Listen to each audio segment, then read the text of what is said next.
but Hmm. I like some of the symbolism used and some of the moments in which he kind of like teases at us like, yes, something's deeper than just a comedy. Okay, I'm not going to give it to you all right now. But for me, it's his suitcase chest that is literally him carrying his baggage around, and everyone has to help him carry his baggage. Oh wow, yeah. And that's kind of fun because you have Neil who's self centered, but also just like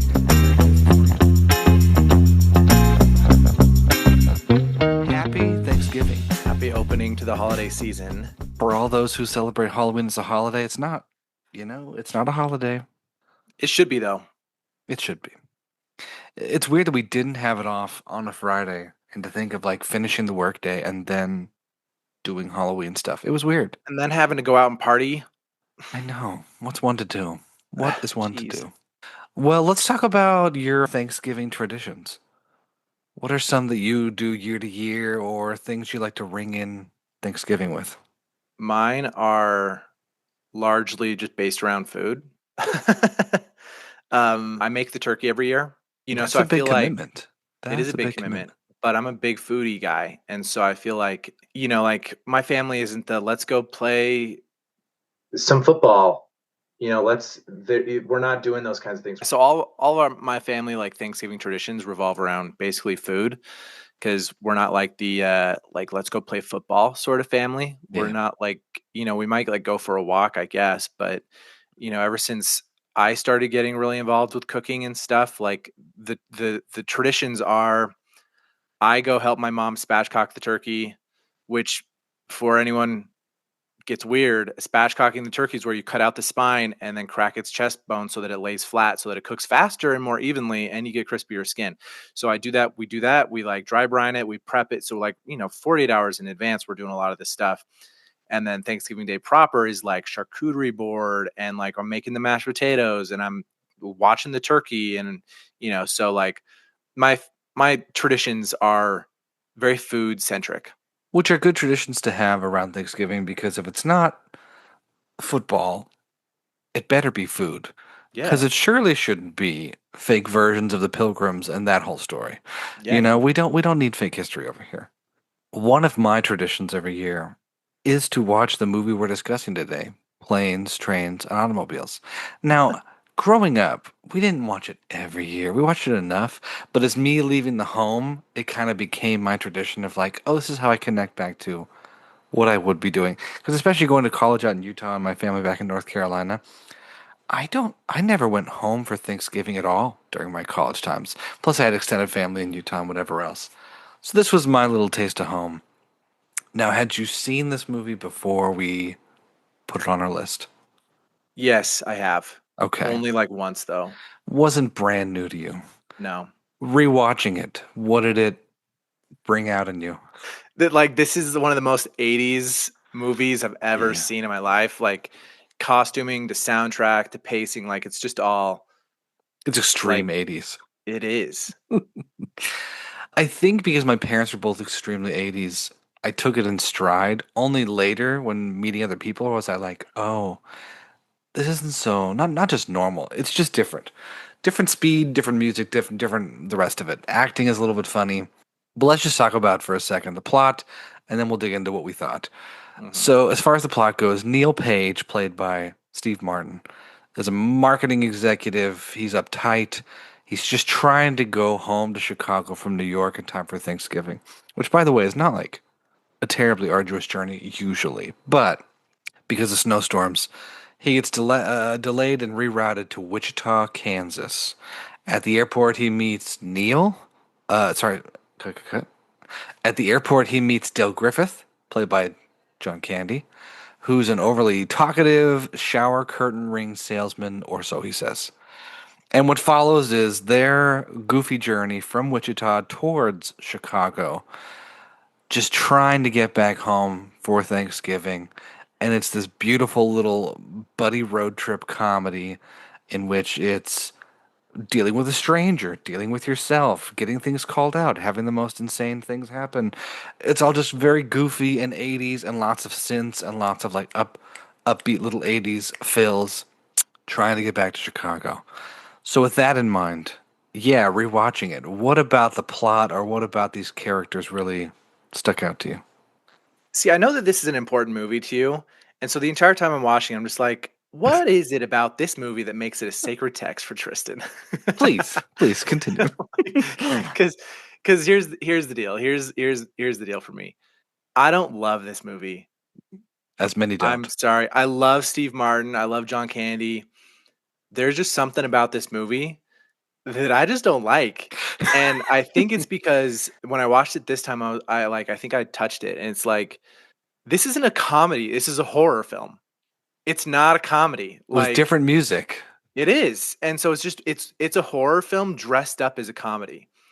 And we both know how much I don't like horror films. True. And so True. like from the get-go, like as soon as I don't know, you What's get his like Kevin Bacon of and just him doing a race to his get a cab. I'm just maybe like, not age appropriate don't like the way wife, this feels, and kids then are waiting for him and then down John there in Ithaca Dell in takes Chicago. his shoes off on the Like, honestly, plane, it should have been and then like it should have been pops Ithaca, off. New York, not I'm Chicago. just Like, if I like, was a writer going back in no, time, I'd be like, you guys, come on, let's change this. like I can't watch it. Let's change this, I and then let's Yeah. give John Candy an eye patch so that he's a Cyclops. It takes There you you through go. all the discomfort and then sits with Yeah, it. It I doesn't just think one. it has a bunch of quick show and quotable zip. lines It's the like more we're you gonna watch sit it. here and we're And gonna I think deal for an with older it. generation, this I was much think more formative and fun for them. almost The like the reason it is a Superbads sacred or text for me, the not only because because my family yeah, they're connection, kind of but I know Apatow so many comedies we've people been talking about like both of these that guys was where John Hughes around kind of me fit in my in. life, and at times So my maybe parents I feel quoted like it either one, all the time, and I feel like it's so I showed it to a lot of uncomfortable friends in college, and again, they were like, that "It's it's weird, comfortable, it's goofy. I find There's fun comfort moments in at the the end with someone discomfort, in the teary-eyed, discomfort of maybe, their you know, arguments like and the ending doesn't interactions. always I'm like, land, ah, even for me. I'm like, I it know it's feels like coming. I'm home. like,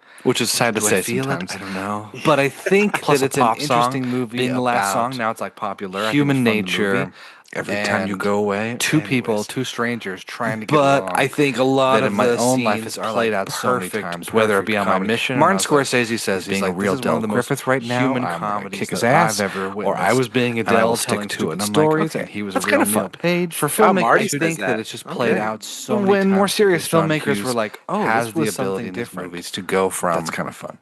High highs, laughing. as far oh as my like gosh, favorite scenes to go. immediately just dropping Yeah. you off a cliff. A lot with of them are stupid, emotions funny and ones. frustration, Those aren't and pillows. fighting and getting too Why are you real. kissing me out of the Terrible air? scenes in the back. Stupid. And then bring you back. You've ever shared a bed That's with kind another of what this person when movie you're is the traveling? entire You have time. that thought The of reason like, it's a sacred text for those me aren't is it pillows. feels like the yo-yo Well, of my own what's life. funny about this Up and is down. We're on a high high. there's a lot Oh of my like gosh, movie everything's logic. done for. Oh, we're Like back. I Are remember we ever watching going to get like back a YouTube home? video once about movie Is the logic question. about like And it feels like to get when a it comes quick to shot, journey movies, like it's Spielberg one of those will movies where like it's just have an constant overhead shot of detours someone to sliding finally get some there. money across the counter. And Yeah, I was someone gonna say. I immediately mean, handing I them a love burger. journey movies. Yeah, Journey like movies. yeah. That's not how a like, transaction that is works the in the real classiest, world, the but it's how it hero's works in journey, the right? movies. And This so is a journey that way movie. we don't Like this is question. We almost just don't like the question. Odyssey. Like I that. bet you Those could. kinds of I bet you things. could line this up next And to the this Odyssey movie and is find some full of parallels. movie logic because for instance, these two show up at a hotel together, and there's one bed. I'm sorry, there's no world I'm sleeping in the same bed as a stranger. I'm sleeping on the floor. I'm sleeping on the couch. Like I don't know. I'm doing everything except for sleeping on that bed. But this movie doesn't introduce the real world logic. This is, oh well, there's one hotel room and one bed. I guess we're putting both of our characters in that bed, and like Yeah. that's the conceit. That's the ploy, Or like Steve Martin's in the shower, and somehow he didn't like notice, but when he got into the shower that like all this Dell's stuff was everywhere. And so it's a gag for him when he gets out of the shower to realize that all of Dell's stuff is everywhere. Yeah. Cause like, in order to get into the shower, you have to walk through the bathroom to get there. Yeah. But like in movie logic, none of that stuff matters. And so there's a lot of that kind of on display in here that just like ratchets up the intensity of the uncomfortability. Yeah, you're right. Four situations that are, like you said, movie logic and not exactly realistic to give us the joke moments. It's interesting because John Hughes wrote it in 3 days, and he wrote it Yeah. 45 pages longer than what was filmed. Like full backstory of Dell and way more into his like dark, sad character story. And instead they were like, it's too much, John, cut it down. So instead we have like hints all throughout. But I like some of the symbolism. some of the symbolism used and some of the moments in which he kind of like teases at us like, yes, something's deeper than just a comedy. Okay, I'm not going to give it to you all right now. Dell is consistently talking about how much he loves his wife. Oh man, oh man. And they're like, oh, when's the last time you were home? He's like, I haven't been home in years. And it kind of trips you off of like, what, really? He hasn't been home in years? Oh, it's a turn of phrase. Okay. But for me, it's his giant chest, his suitcase chest, his luggage chest, that is literally him carrying his baggage around. And everyone has to help him carry his baggage. Oh wow. Yeah. And that's kind of fun because you have Neil, who's self centered, but also just like very business oriented and executive and very American individualist capitalist. And instead, he has to meet Dell, who's failing in the capitalist system, is fake selling shower curtain rings, living as a salesman, but really just kind of struggling to feel love anywhere. And every single time Neil tries to get away from him, he's pulled back to carry his burdens along with him. So it's not, I wouldn't say it's a type of Christ, but I would say there's some Christian overtones there of like, Yeah. he really has to carry his baggage. I didn't even see that until right now. And now I'm like, okay, wow, there's more profundity in this movie than You know, it's interesting because it's about grief and it's about maybe some grace, if you will, of like Mhm. Neil has to really go out of his way to accept Dell into his life. But at the same time, Dell is always just like forgiving him quickly, even if he's causing these character growth moments. He's giving him trials and hard times and things that just suck. And then afterwards, he's like, don't be mad at me. Oh, sorry. Okay, well, yeah, yeah, I'll always forgive you. You're my buddy. I love you no matter what. Mhm. When the angry man grabs Neil by the balls, literally, and picks him up. And, you have Dell try and protect him a little bit, but then in the car, they're buddies again. And there's still some frustration, but it's still always just like this idea Yeah. of quick to forgive no matter what, even if he's the one causing these things. He is the sharpening stone by which Neil is kind of chipping away at his rough heart and becoming softer before getting home. Like a rough stone rolling, one might Like a say. rough stone rolling. I think one of my favorite scenes is probably the car scene where they're driving through the night Oh, yeah. and Neil is asleep in his seat. And well, there's like a couple of parts of this that are just so absolutely batshit bonkers crazy. Yes. Like one of them being Dells tries to take off his jacket Yep. and gets both of his arm sleeves trapped on the chair somehow, so that he's like he can't use his hands to steer, and so then he's trying to use his knees to steer, and it's like, you know literally crazy. And then he breaks his it's just it's really well choreographed. But then the best one is where I can't remember if like Dell's fallen asleep or something, or no, they because he's driving with his legs, they go off the freeway off ramp and Yep. then get turned around and then come back the wrong way on Yeah. the freeway. So they're driving the wrong way on the freeway. And like this other car on the other side is like trying to honk at them, being like, "Hey, you're going the wrong way." And Dell's just like, "Yeah, I'm drinking. I'm drunk, whatever." And I'm just like, this is so hard to watch. Yeah. And then there's two semis who are going exactly the same speed right next to each other, coming at them. And for whatever reason, they're in the middle lane, like they're straddling the line. I don't know, Yeah. movie logic. And then their car passes straight in between these two semis, and you know, there's sparks flying and stuff. And this is the moment where you're like, this is a horror film. This isn't a comedy, because the lights strobe. Each one of them turns into a skeleton as they're looking at each other. And then Dell is actually dressed as Satan and I love that. laughing at Neil for like, a full beat. And you're like, wait, is Dell actually Satan? Is he a minion from hell, like here to make this man's life miserable? And I think that's where it's tipping. It's dropping the mask a little bit, and you're like, Yeah. this is a horror film, actually. That is a horror film.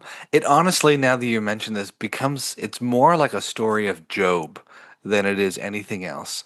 Like Yeah. Neil is trying to get home, and it's almost like God is testing him and giving him a smiling demon in Yeah. Belle. It is like Job. Because that it's also one of my favorite scenes because it's the insanity. It's kind of like Buster Keaton-ish, but Yeah. also David Lynch at a moment. And yeah, the the sparks flying off the car. I just between that and then the Chrysler that they've rented catching on fire and literally burning down the vessel of their escape, and all they can do is laugh about it.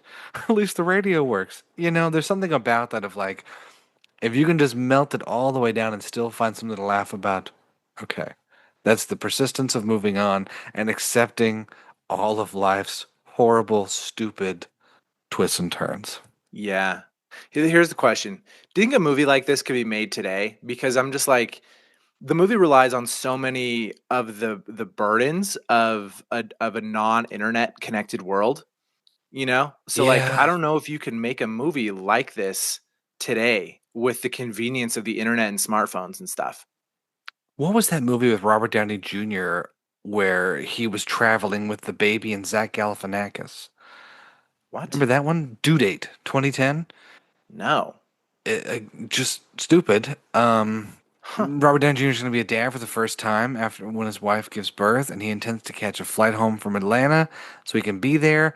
But a chance encounter with an aspiring actor, Zach Galifianakis, throws a wrench, and they have to take a road trip across America to be there in time for the baby's birth. That was 2010. Now, probably not the same way. Yeah. There's just too much movie, too many conveniences that could fix every problem. And if your only story is that the phone's dead, that's a boring story. Mhm. I mean, like Booksmart, when she loses the phone and they can't call an Uber, that causes a wrench for what, 20 minutes? 15, 20 Yeah. minutes? That's about what you're going to get out of it. And I will say, I think our sensibilities are a little different. If this came out now, in some way, it probably would star Adam Sandler and be a Netflix movie and be 90 minutes long and be the number one movie for 3 weeks, and that's that. You're right. It probably would be like a direct to streaming sort of deal. Yeah.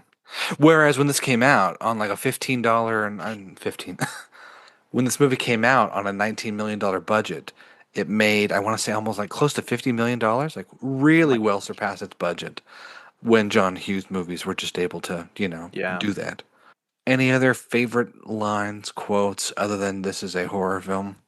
I don't know, the whole coming home scene Yeah. with your kids and your maybe age inappropriate wife, and like your parents are there. Beautiful. Like you can kind of ignore the cringeness of it with the soundtrack. Yeah. Um, I do love the like. Okay, well, the family's not actually complete because my buddy with his baggage isn't here. Like Yeah. there's something almost Mormon coded in that. A little bit. A little bit. And General it still Christian. tugs at my little Mormon heartstrings. It's wanting everyone to be around the table, Yeah. even the weirdos. And having known a lot of Dale Griffiths in my life, it's hard. It's hard to want to invite them. I can think about people who I was just like, oh, not the goofy single guy down the street. Oh boy, here he comes. He's gonna tell. I mean, we were just moving out of my last apartment, and this old guy that, well, I won't go too far into it. Anyways, he just wanted to come by and talk about how he was in the back of a photograph on a newspaper the day that the Watergate scandal broke. And I was like, what are you talking about? What are you talking about? But everyone needs a friend. Everyone needs somebody. It's the importance of community rather than individualism. Yeah. But it doesn't make it any easier. No, it doesn't. It Because, really yeah, we doesn't. all have some Del Griffiths in our lives. And, if we're going to look at movies archetypally, maybe we are the Del Griffith in our own life. Yeah. Depending on, well, to ourselves and to others. There might be Yeah. times when we're just really popping our shoes off on the plane. These dogs are barking. Jesus. Like, how did they pitch that scene to John Candy? And he's just like, you know what? That's it. Like, that's one of the most horrifying scenes in the entire movie to me. It's And then so followed up bad. by him clearing his sinuses in bed. Yeah. Yeah. Those are the two most horrifying scenes in the entire movie to me. You telling me you never had mission companions that were just like him, that you're like, I'm gonna kill him. I'm gonna kill him if he breathes. I'm gonna kill him if he says another word. I might have had moments, but like, no, I feel like I got pretty lucky with my companions where we were kind of friends and like, yeah, no one was too obtuse in any weird way, which I guess maybe means I was the Del Griffiths, and they were the Neil. But yeah, I don't know. I guess I had some really weird Utah Mormons, and I had some funky dudes where I was like, if this guy talks about cheese or his father's work anymore, I'm gonna kill him. I'm going Oh to my just gosh, end it. I'm gonna end it right now. I think the fight that Dell and Neil have at the hotel, Hmm. where Dell's just like, you want to hurt me? Go right ahead if it makes you feel any better. I'm an easy target.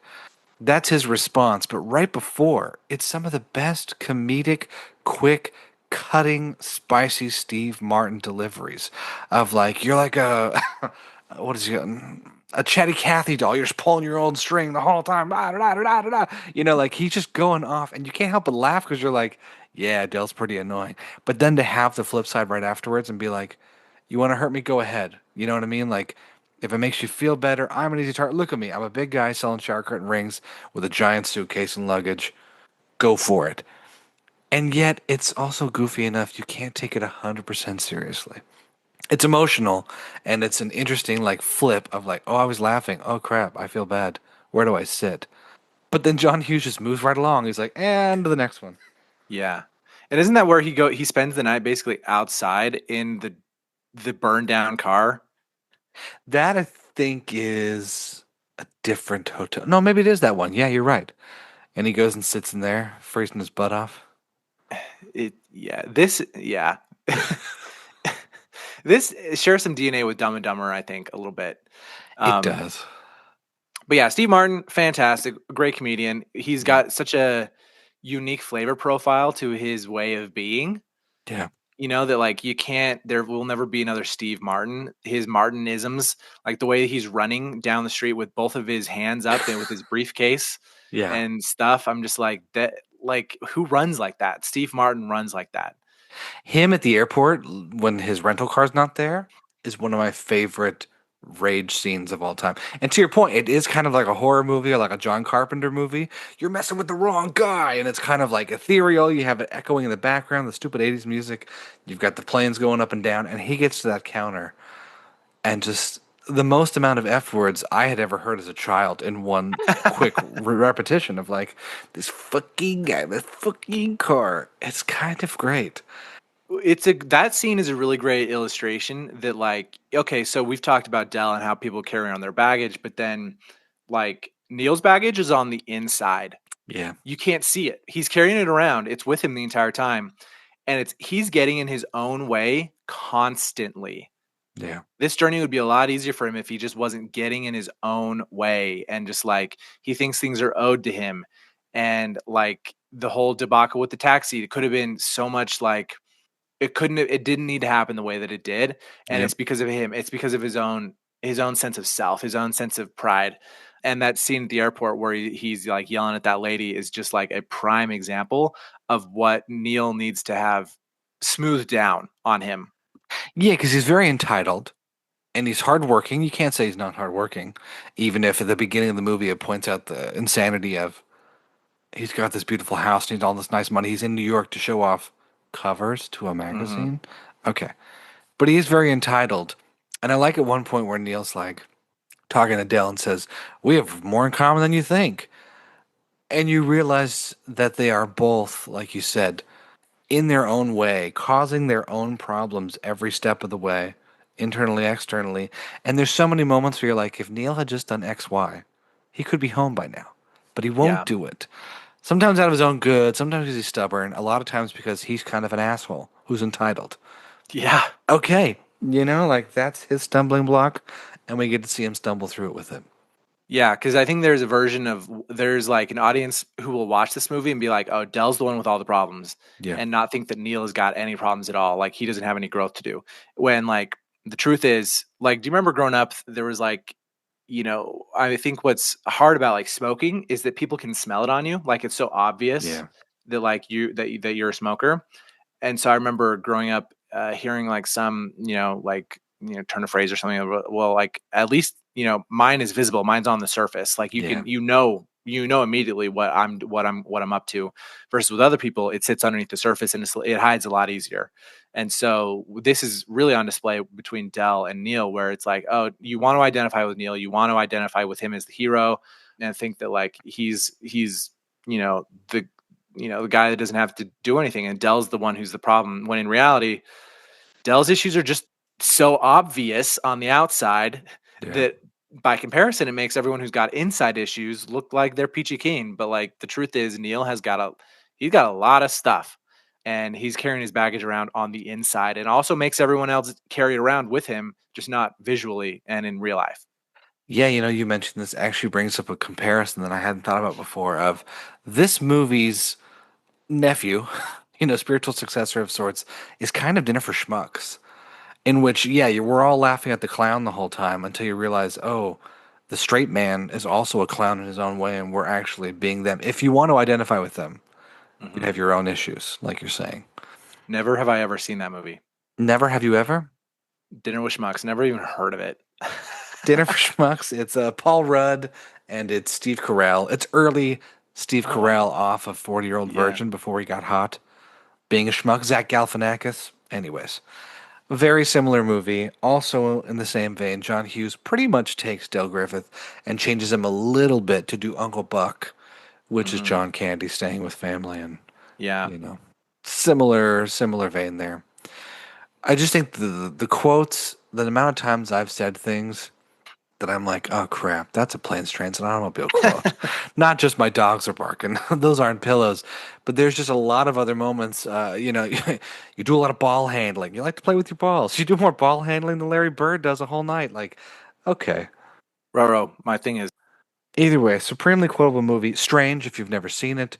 Strange even yeah, if you have. Harder for our generation, millennials, to watch because we didn't grow up with with the John Hughes stuff. yeah. Um, but at And our least for generation me, has just such an aversion to cringe, we sure do. We you avoid know? it. We really do. And so anything that makes us just go, "Ugh, I can't watch this." Yeah, if you have a Del Griffith in your life, it really pays off because you're like, ah, I know this guy intimately. Hopefully, you don't have too many of them. Right. If so, then you need to check your friend group. But for me, it's a fun one as a journey movie, as a story of grief, as a silly joke book, kind of Buster Keaton-y comedy, a little Three Stooges at times.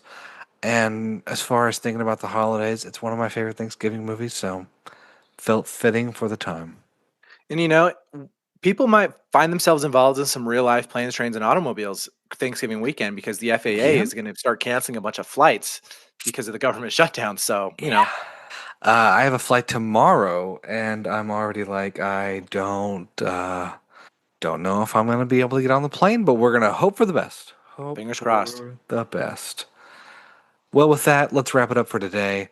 Hope everyone enjoyed this episode. If you haven't, maybe give Planes, Trains, and Automobiles a watch. I would say you should if you're open for the cringe.